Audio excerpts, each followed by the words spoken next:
20 joueurs, 20 joueuses. Bienvenue, ici Phil. Encore une petite dégustation, cette fois-ci un jeu familial, Dice Farm. C'est un jeu édité chez Matago. Jeu familial, c'est clair, marqué 8 ans et plus d'ailleurs sur la boîte, 2-4 joueurs, une trentaine de minutes, indiqué sur la boîte, je dirais un petit peu plus quand même, parce qu'il faut passer à travers les cartes quand même. L'auteur c'est Rudiger Dorn, qu'on connaît, hein, il a fait Istanbul, l'excellent Istanbul entre autres, comme référence, donc voici. Mais ici on est dans du beaucoup plus familial. Voilà, on y vient tout de suite en expliquant un petit peu en quoi ça consiste. Et donc nous voici, alors, un tour de jeu.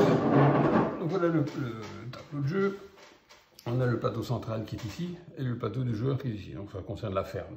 À savoir que les plateaux joueurs sont recto verso. Hein. On a ici avec le camion et ici sans le camion.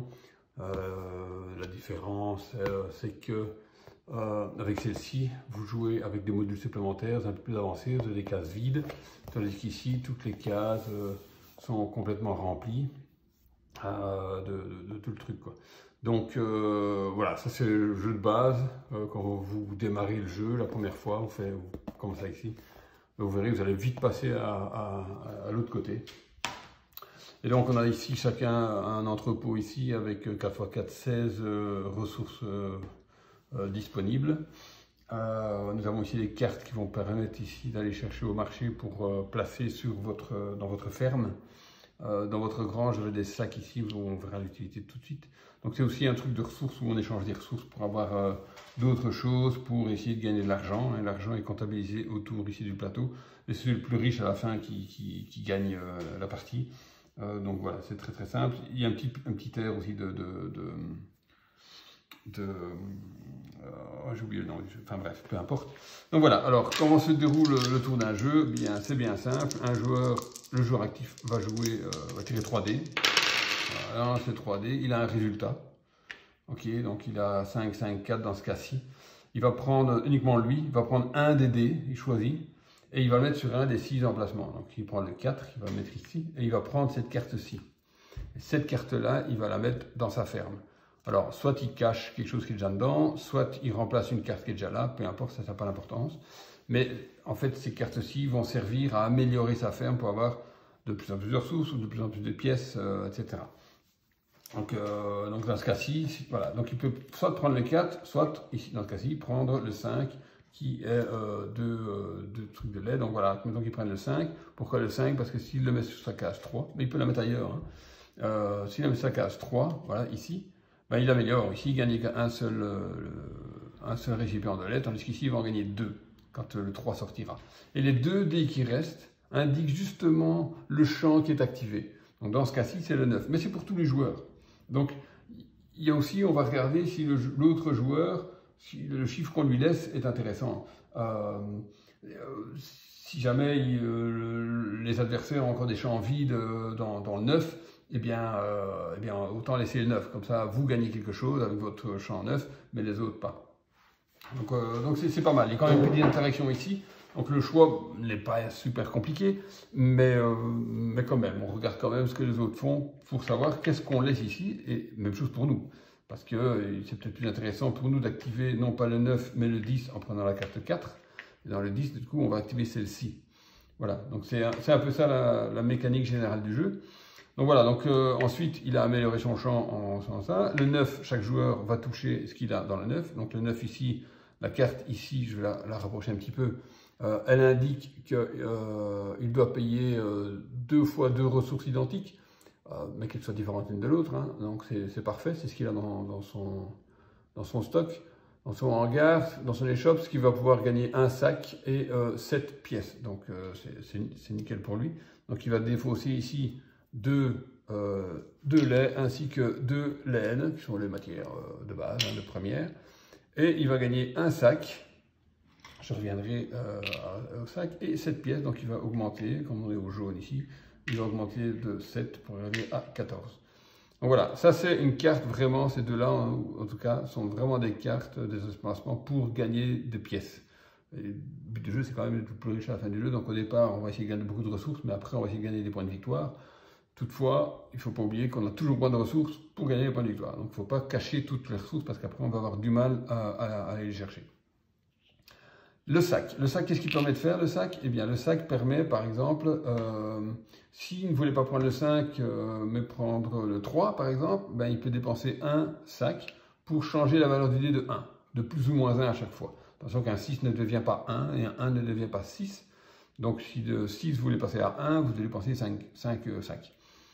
Et donc voilà, donc vous pouvez ici, si le 9 ne l'intéressait pas mais qu'il préférait prendre des ressources, alors il pouvait payer 1, c'est la même chose hein, dans les deux sens.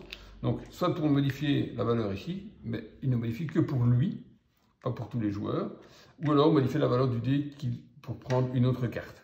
Et chaque fois c'est payer un sac par point en plus ou en moins. Les cartes, vous voyez ici c'est principalement des ressources.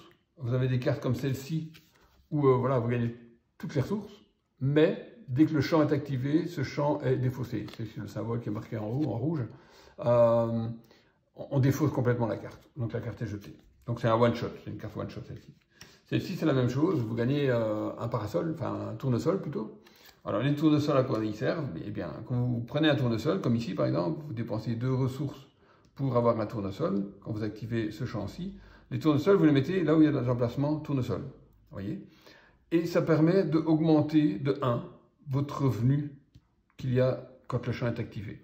Donc ici, si j'active le 10, je prends un miel et un œuf, et si j'ai un tournesol en face du champ, je peux choisir de gagner un miel ou un œuf supplémentaire. Ici, si j'ai un tournesol ici, c'est la même chose, je paye ces ressources-là, je choisis de prendre 1 ou 2 sacs et cette pièce, ou prendre un sac et 8 pièces. Voilà. Donc, dans tous les cas, ça augmente de 1 par tournesol. Évidemment, si vous avez 2 tournesols, ben, vous avez beaucoup plus de flexibilité. Vous pouvez prendre 2 sacs et 8 pièces, ou alors 10 pièces et un sac. C'est un peu comme bon vous semble. Voilà, ici, j'ai mis le plateau et tout ça. Donc ça, c'est le jeu de base. Vous jouez comme ça. Normalement, vous jouez avec le plateau du jeu, mais voilà, ça, c'est la base du jeu. Vous voyez que c'est assez simple, ça me fait penser un peu à Miniville avec les dés, vous savez, hein, quand on lance les dés, on active certaines cartes qu'on a devant soi, ben ici c'est la même chose, il reste des dés, c'est un peu plus poussé je trouve, parce qu'il reste des dés et vous activez vos champs adéquats. Il y a moins d'agression, il n'y a aucune carte qui permet de virer un champ de l'adversaire, etc. Mais donc c'est beaucoup plus soft. Voilà, donc quand tous les joueurs ont activé leur parcelle numérotée, la 9, donc voilà, on enlève le 5 ici, on remplace la carte qui est ici, et le joueur suivant, ben, il relance les dés, quoi. Et voilà, et le jeu continue comme ça, jusqu'à ce que le paquet ici est épuisé. Et c'est celui qui est le plus riche à ce moment-là qui l'emporte. À noter quand même quelques petites particularités, j'ai ajouté ici les 3 modules, enfin 2 modules. Un des modules, c'est un départ rapide. Ça permet juste d'avoir des cartes supplémentaires sur le plateau avant de débuter. Donc voilà, ça accélère un petit peu le jeu, c'est tout. Donc j'ai rajouté 2 modules, le module objectif, donc c'est ces 2 cartes-ci, et le module fermier qui est ici avec cette carte-ci. Alors ça rajoute un petit peu plus de profondeur dans le jeu, donc des éléments comme ceci, il y en a 4 par partie, mais il y en a encore 3 autres, donc voilà, ça va varier un petit peu les bénéfices ici. Même chose pour les cartes objectifs. Il y en a 2 là-bas, mais il y en a encore 4 qui restent dans la boîte. Donc là aussi, ça va varier un peu les plaisirs de chaque partie. Donc, je vais donner l'exemple ici tout de suite. Voilà, on vient de tirer ce jet de dés ici. Donc, voilà, si le joueur décide de prendre la carte fermier qui est ici, donc ça c'est le module avec les fermiers, ben, on met la carte là temporairement. Et il va gagner des ressources supplémentaires. C'est des ressources un peu particulières. Et il les choisit. Et il les met dans son stock aussi, hein. Ça va dans l'entrepôt aussi, donc ça accumule l'entrepôt. Il pourrait prendre un verre et il pourrait prendre un tonneau, par exemple. Voilà, donc il choisit. Il peut prendre 2 les mêmes aussi s'il veut, il n'y a aucun souci là-dessus. Ensuite, on active normalement la carte 8. Ici, voilà, il va gagner 2 laits, etc. Hein. Donc on va le faire ensemble, voilà, 2 laits et une laine, hein, qui met toujours dans son stock, évidemment. Le stock est limité. Hein. Votre shop ici est limité à 16 cases. Quand il est plein, vous ne pouvez plus en prendre, évidemment. Voilà, donc quand il a fait ceci, donc à la fin de son tour, qu'est-ce qu'il va faire? Ben, il va enlever une des 5 cartes qui est là, Si celle-ci n'intéresse pas, il la jette, il met le fermier à la place et on remplace la carte qu'on vient. Ça veut dire que le fermier ne va jamais revenir à la même place. Il doit toujours aller sur une autre case quand il a été choisi. Alors à quoi servent ces nouvelles ressources? Eh bien, vous voyez ici, on a mis au hasard, en début de partie, ce qu'il faut payer pour bénéficier de la compétence des fermiers. Et ça, vous pouvez le faire à votre tour. Autant de fois que vous voulez, mais une seule fois par bonus.